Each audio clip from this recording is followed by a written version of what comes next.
మాట్లాడి పరమేశ్వరు ఎంత పనిపోయాను, ఇంత గాచారం వచ్చాదా అని అప్పుడు అమ్మమ్మ ఇంటిలోనే నా చెల్లెలు మీ విగురు అక్కడే ఉన్నాము. ఈ ధర్మాపురి పట్టణంలో అమ్మమ్మ ఒక పట్టణంలో మీ దగ్గర ఉండిపోయాను. మా కట్టే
నాకు వెళ్ళి ఆకలి అవుతున్నాడు నాదా.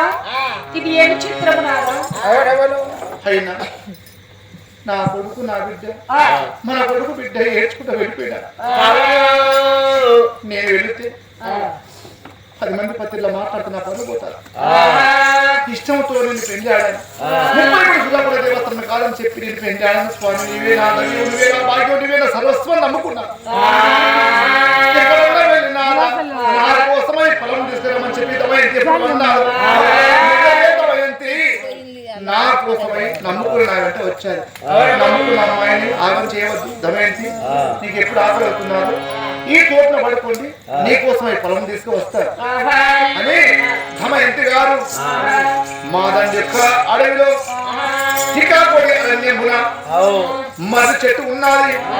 మర్రి చెట్టు కింద కాస్త నిద్ర ఉండని చెప్పి ఆ చెట్టు కింద దమయంతిని ఉంచి శ్రీకాకుళ అడవిలో ఆ అడవిలో ఎక్కడ పొలం ఉన్నాయో చెరువులు ఉన్నాయో తిరిగి చూస్తామని తిరగగా చక్కటి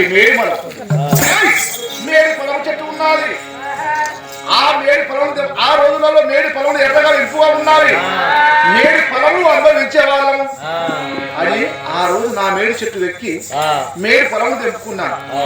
కొన్ని పొలము దమయంతికి ఇచ్చి కొన్ని పొలం మరి అనుభవిస్తారు అని ఆ పొలమును తెంపుకొని ఆ చెట్టు దిగి అలాంటి ఒక పొలం తిందామని చెప్పిన నా మాయతోటి ఆ మేడి పొలం నిండా పురుగులు గాయించాను. ఆ మేడి పొలం ఎప్పుడు ఇస్తాను? మేడి పండు చూడ మేళమై ఉండును, పొట్ట విప్పి చూడ పురుగులుండు.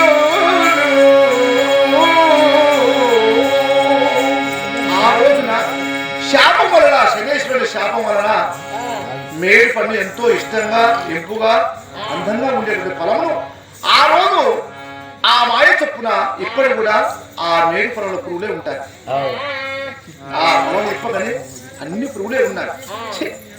ఈ పురుగులు ఉన్న పొలం ఎలా అనుభవించాలని చెప్పని ఆ పొలంలో వదిలిపెట్టి ఇంకా కొంత దూరంగా వెళ్ళాను. మరి కొంత దూరంగా వెళ్ళగానే చక్కని బాలమామిడి చెట్లు, బాలమామిడి పొలంలో ఇంపుగా ఎర్ర ఉన్నవి. కొన్ని పొలం 2 పొలములు తింటాను నేను. చెట్టు ఎక్కి 2 పొలములు తెంపుకొని 2 వరలు ఇస్తాను. ఇక 2 దమయంతికి ఇస్తే ఆకలి చల్లారుతుందని చెప్పని ఆ బాలమామిడి చెట్టు కాడికి వచ్చి చెట్టు ఏమో ఎక్కుతున్నా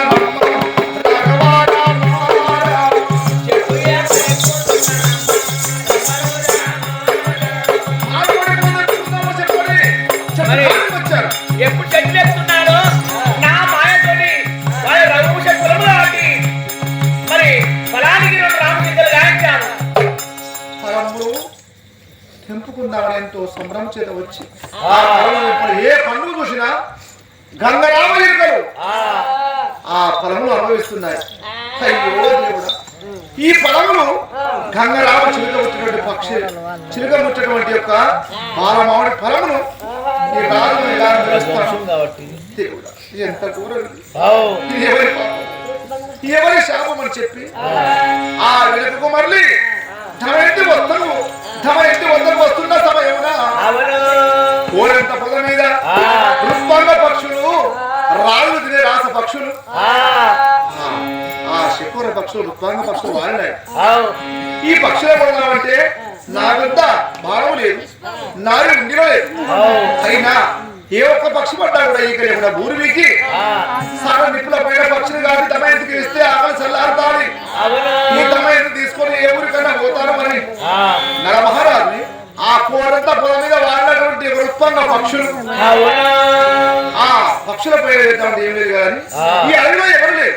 అయినా సరే ఏ ఒక్క పక్షి పడ్డా కూడా దమయంతికి కాఫీ ఇస్తే ఆకలి చల్లారుతారు. కట్టు వస్త్రములు ఇప్పి అమ్మ పక్షుల పైన వేసి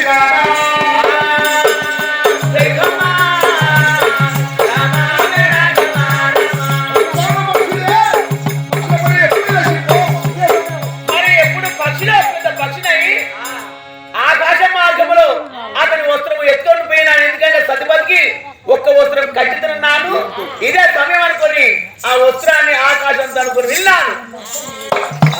సరిగా ఈ పక్షులన్నీ ఏకమై కట్టు వస్త్రం తీసుకుని వెళ్ళి హా దైవమా దైవమా, ఇది ఏమి ఘోరం, ఎవరి పాపం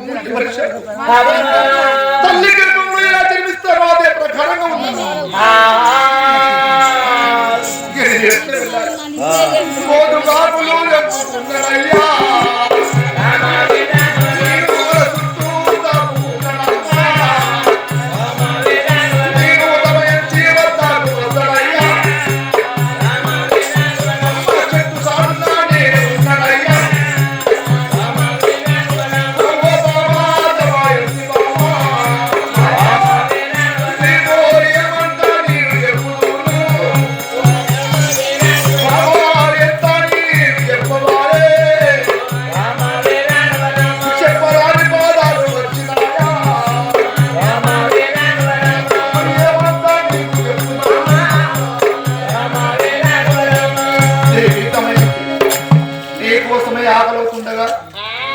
నీకోసమే అడవి తిరుగుతుండగా మేడైనా మేడి చెట్టు కడుపు పోయాను, ఆ పొలం తెంపుకున్నాను, కొన్ని తిన్నామని చెప్పి ఆ పొలం ఇప్పగానే అన్ని పూలే ఉన్నాయి. ఆ పొలంలో వదిలిపెట్టాను.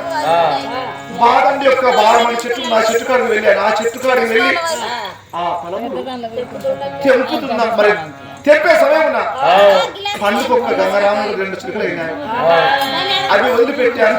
మరి ఎంతో మంది మొదకు వస్తుండగా పక్షులు ఆ చెట్టు పైన వాడినాయి. ఆ పక్షులలో ఒక పక్షి పడ్డా కూడా నీకు ఇక్కడ భూమికి ఆ పక్షిని కాబట్టి నీకు ఇస్తాం అనుకున్నాను. కట్టు వస్త్రం ఇప్పి ఆ పక్షుల పైన వేయగానే పక్షులని ఏకమై కట్టు వస్త్రం తీసుకొని వెళ్ళాను.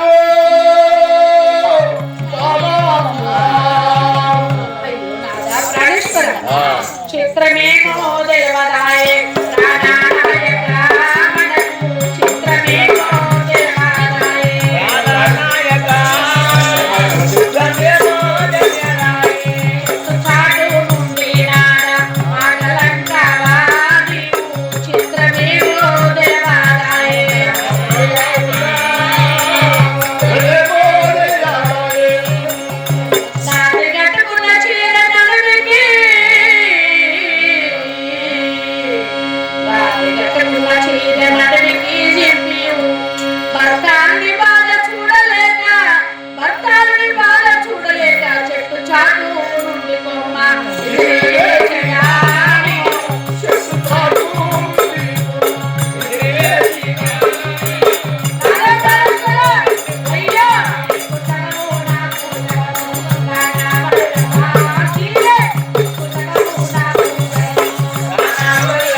వస్త్రం కట్టుకున్న ప్రాప్తం వచ్చాది. దమయంతి ఇచ్చిన వస్త్రాన్ని దమయంతి ఇచ్చిన వస్త్రాన్ని ఆ వస్త్రాన్ని కట్టుకున్నాను. మరి ఎప్పుడు మరి నిద్ర వస్త్రము సతిపతులు ఒక్కడే వస్త్రం కట్టించాను. మరి నా మహిమతో వెళ్ళే నిద్ర గాయిస్తాను దమయంతి కానీ దమయంతి నిద్ర గాయించాలి. ఇదేమి చిత్రము? ఇప్పుడే నాకెంతో మత్తుగా ఆకలి బాధైనాది. ఆకలి బాధలు నాకు తీరి ఆకలి బాధలు తీరిపోయి నా కడుపు నిండా అన్నం తిన్నట్టు నాకు మత్తుగా పైన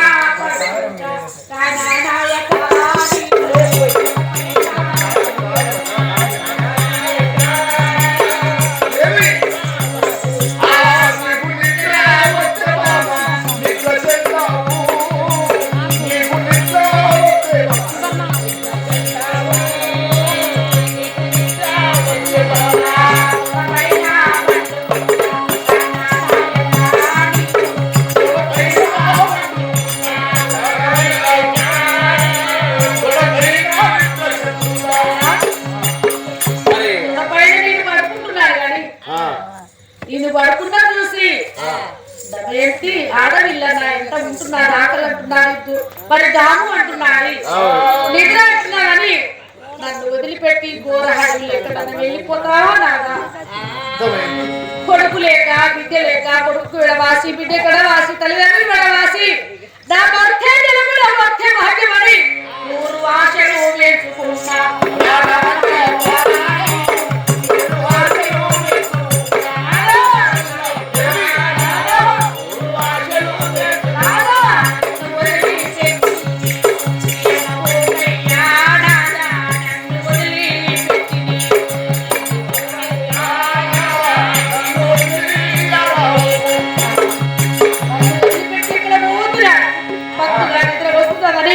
చక్రవర్తి తుడపైన నా తలబెట్టి పడుకొని ఉన్నాను.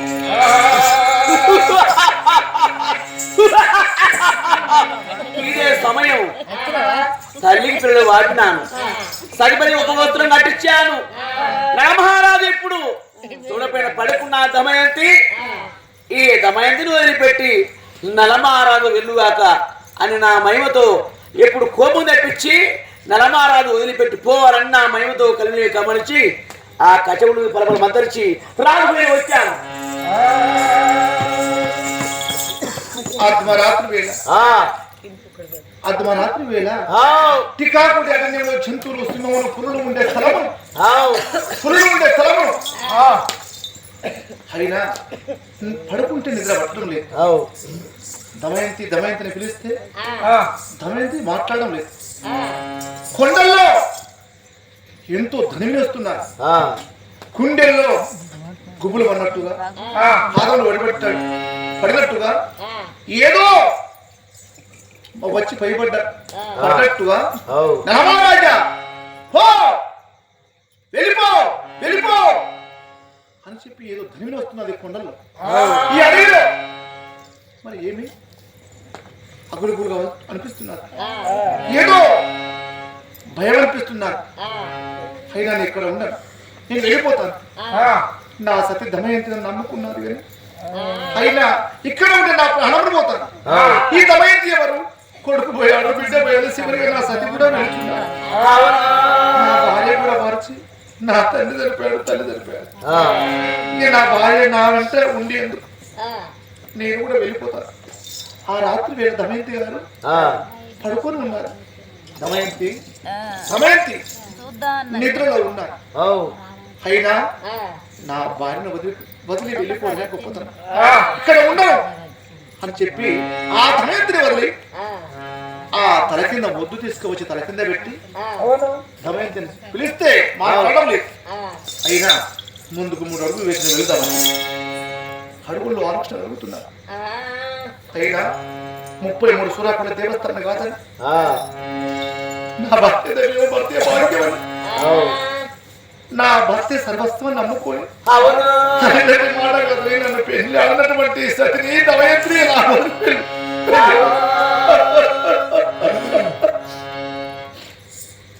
ఆ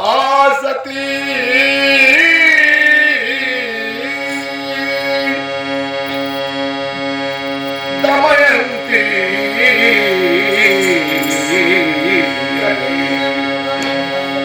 ప్రతిదినమే మేల్కొల్పు పాదమునంటి నమస్కరించి నీ అతులితమైన దీవెనలంది చెల్లించి ప్రతి భాగ్యమే గతియడమాయే ఇంకెప్పుడు కాకుని ఒక బింబము దమయంతి సతీ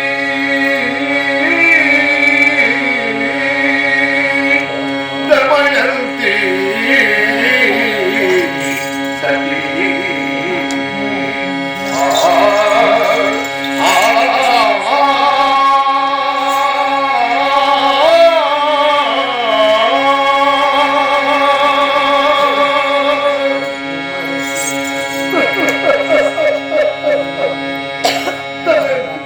నిన్ను వదిలి వెళ్ళిపోతున్నాను దేవి.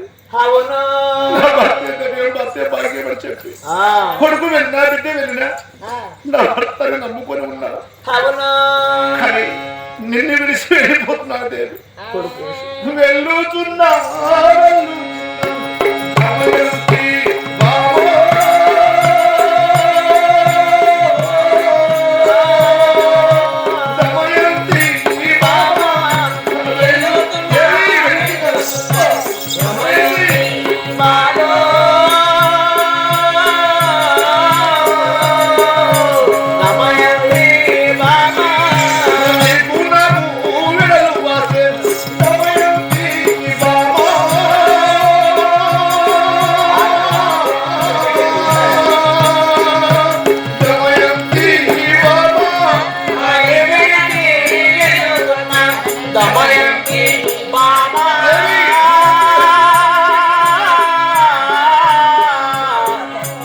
దమయంతి బావా.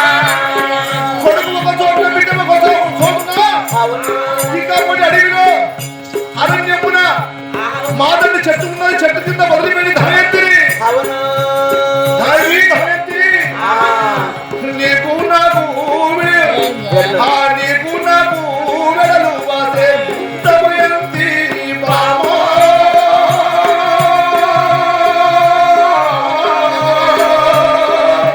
దమయంతి బావా. నీకు నాకు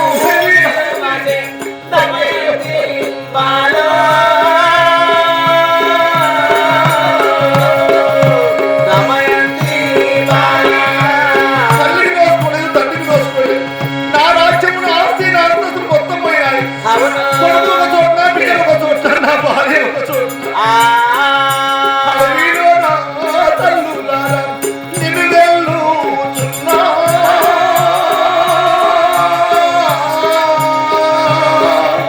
నిన్ను వెల్లుచున్నా. అడవిలో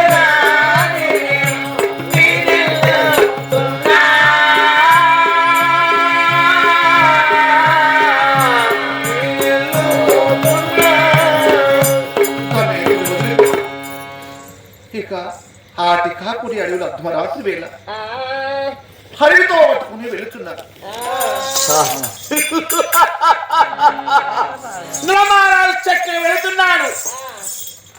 ఇదే సమయము పోయేదారులు నా మాయతోడి అడవిలో హద్ది కలిగించాను.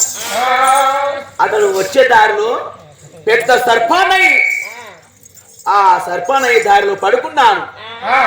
నలమారాజు సతిపదులకి వెడవాడుతున్నాను. మళ్ళీ ఇంకా ముందు జరిగే ఉన్నది. శంకరుని తోటి పందెం వేసుకున్నాను కదా, అతన్ని ఓడిస్తానని. అయినా ఆ కిరాముడు అడవిలో వస్తున్నాడు. అయినా సర్పము అంత అడవిలో చెట్లు వాడుతున్నాయి, గుట్టలు అఘోరమైనటువంటి మంటలు లేస్తున్నాయి. ఈ దారి మీద వస్తుండగా సర్పం అడ్డంగా ఉన్నాడు.